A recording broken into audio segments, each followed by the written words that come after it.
Hi, I'm Colby Alexander with the RULH Dual Credit Multimedia class, and today I'm at the Ohio River Valley Art Guild located in Old Washington outside Maysville, Kentucky. Join me as we visit Barb Clarke, who is going to tell us all about the upcoming event sponsored by the Art Guild called the Empty Bowls Fundraiser. Let's go check it out. Hi, my name is Barb Clarke. I'm the coordinator of the Empty Bowls project that is sponsored by the Ohio River Valley Art Guild here in Maysville. Actually, we're in a building that is in Old Washington, a part of Maysville. Our event is an international event that started as a grassroots movement to address hunger in communities. So there are three components of Empty Bowls. First of all, we feature artwork, and we have wonderful potters that hand make the bowls. And when you come to the event, you get a handmade bowl that you get to take home. And then you get a soup, a piece of bread, a dessert, and a bottle of water. It's a meager but very tasteful little luncheon, and really it's to bring the about hunger. We don't want a big meal because we want to bring hunger to the forefront.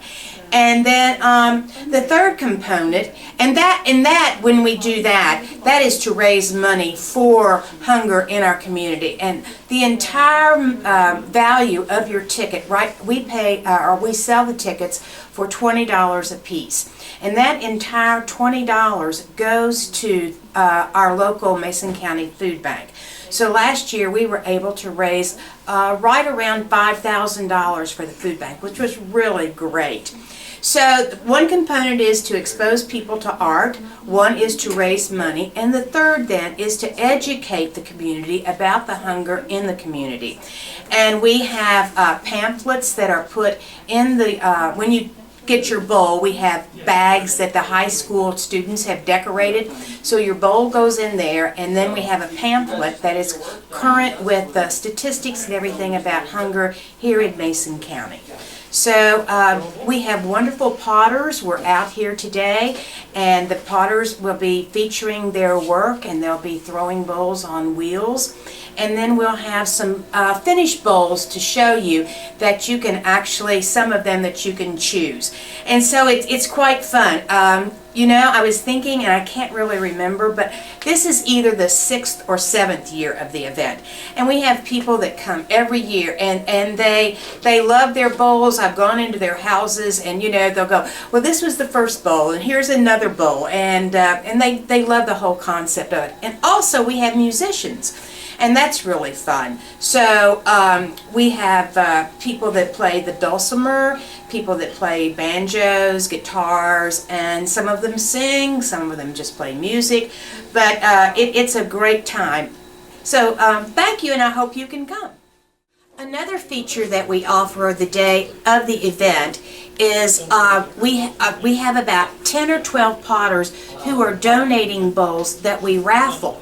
And the way that works, you can buy tickets, and then we have boxes, and you get 5 tickets, I think, for maybe $5 or $10. I'm not really sure. I'm not in charge of that project. But anyway, you can buy the tickets, and then you drop your ticket into the bowl that you would like to have, and then of course then they draw a winning ticket out of each bowl. So that's another feature, and that helps us make money too. This event has been quite successful, and so it's important, if you want to be sure that you have a seat at the table, that you buy your ticket in advance. Tickets are available in several places. You can purchase them at Deshae's Restaurant on US 68. You can purchase them downtown at Kentucky Local 68. That used to be Whitney's, and so that has just changed. But it's right across from the Bank of Maysville on 2nd Street. You can get them here at the Art Guild, or you can get them at the Cox Building located in downtown Maysville. I'll tell you some more about what our menu is going to be this year. We have 3 soups, and one will be a chili, and that will be made by Delight's Restaurant on Market Street. One will be a butternut squash, and that will be provided by M's Eatery, and that is owned by Melissa Manley and located on, East 2nd Street. And then the third one will be a black Cuban bean soup, and that will be our vegan soup. And so that is made by Sean Morale, who was the former chef at the Beehive in Augusta. And then for our bread, we have Deshays making their famous cornbread. And then for desserts, Sprinkles of Hope is making part of the desserts. And then we have the culinary class at the Maysville Community College making the others. So that's our menu for this year. Hope you can come and join us. Getting the clay wet so my hands will slip on it, and I want to center the clay so that it's completely round and on the center of the wheel. And this is called coning up. What I'm doing right now, I'm coning up the clay into a cone shape and then pushing it back down, and this gets the clay pliable and workable. The more you work the clay, the more pliable it becomes, but also it becomes structurally a little bit weaker, so you have to find a happy medium between having it workable on one hand but still strong enough to stand on the other hand, so not too weak and not but pliable. So I'm about to center it here.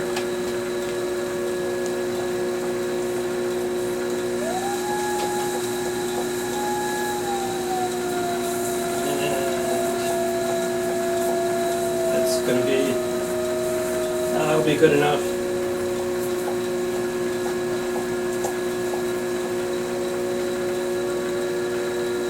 So after centering, the next step is to open up the clay. I push down into the center of the lump of clay. Use water to make it slippery again. So I make a hole right down into the center, and just about 3/8 of an inch above the wheel head I stop. So there's a pad of clay underneath for the bottom of the bowl.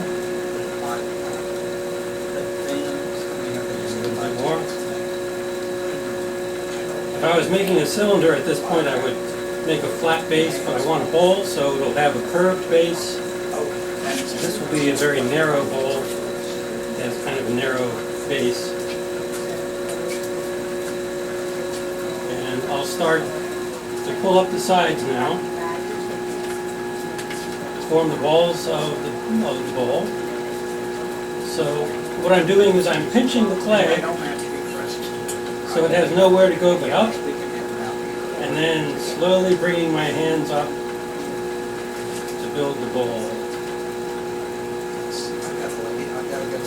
Once I've got the bowl tall enough, I'll widen it out a little bit. The top nice and smooth and relax as I get near the top, so the top of the bowl has a bit of a rim. Having a little bit of a rim makes the piece stronger.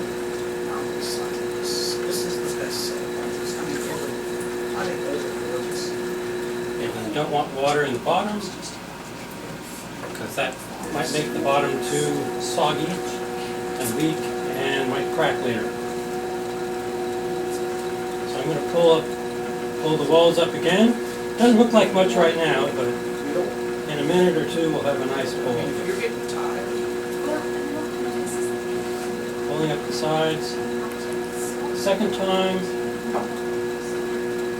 I might do one more pull if the clay is still pretty thick.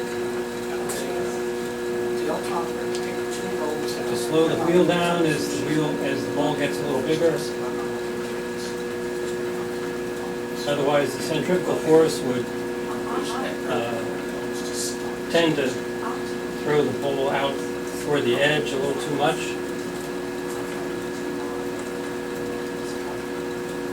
And I have to add some water there. So,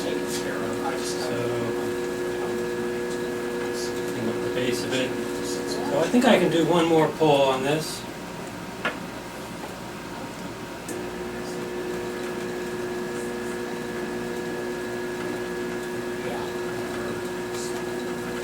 Get this a little bit taller.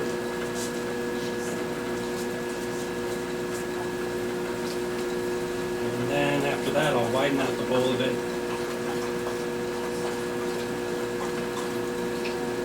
You have to be careful not to get it too thin, because the bowl will collapse. So you have to be very careful about how hard I pinch. So just hard enough. And that comes with experience. So now I'm going to widen the bowl out a bit.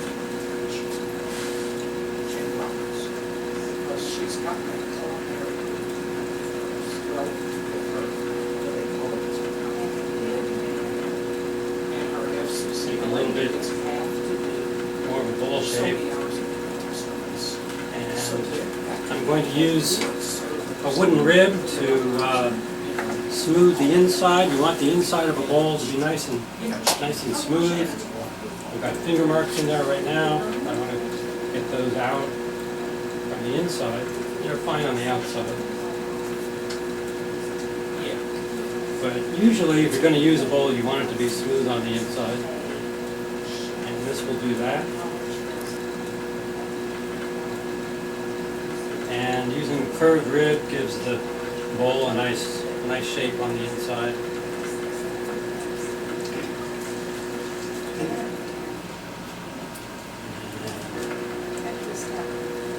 Yeah. A little bit more. That also dries out the bowl.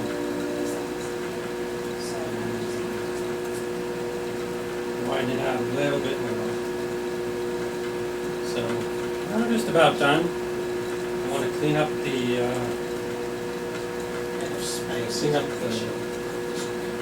rim a bit. Worst case scenario, we can clean it up in some cases. The Use only a issue here. piece of chamois, piece of leather, just to They've changed the market. smooth the rim off, make it nice and uniform, and scrape off The only a other little bit option of I can see. wet clay there. Because it's dangerous right now. Just touch this up a bit. People are up there, they'll jump up, Use the rim again. just ease out really slow, and hope somebody sees me coming, slam it on the So the inside of the bowl is the most important part. You want that to be a pleasing shape. And I didn't realize. And you want the outside to mirror the inside. And so we'll have to, once this is dry, we'll have to trim off a lot of this excess clay at the bottom. But we don't do that just yet. At this point, just about ready to take this bowl off.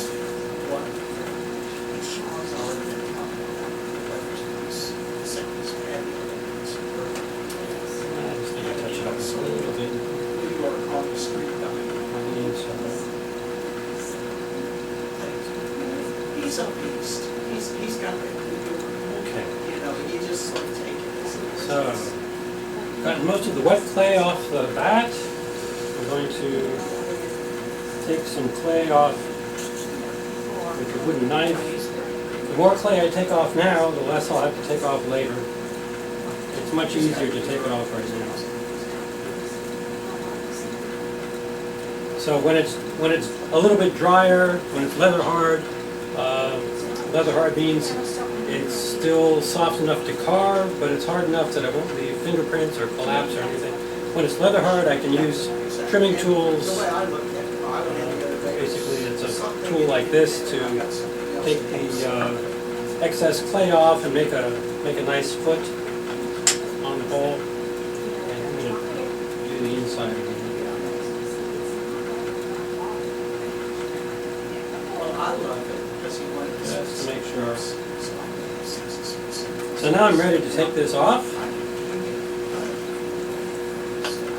And I want to make sure my hands are clean and dry, because I'm going to lift the clay off the wheel. If my hands are wet, the clay will just slip right off. So I need to get the clay off my hands and then dry them. I'm working on them. They're in the refrigerator right now. Use a towel. Yeah, it's parking is the only problem.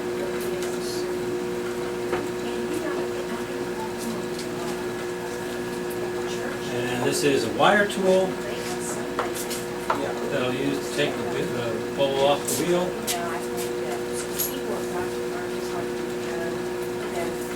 Cast the wire underneath the bowl, stop the wheel, and lift the bowl onto the table.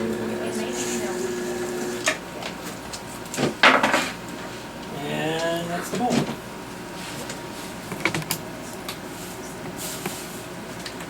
Okay, so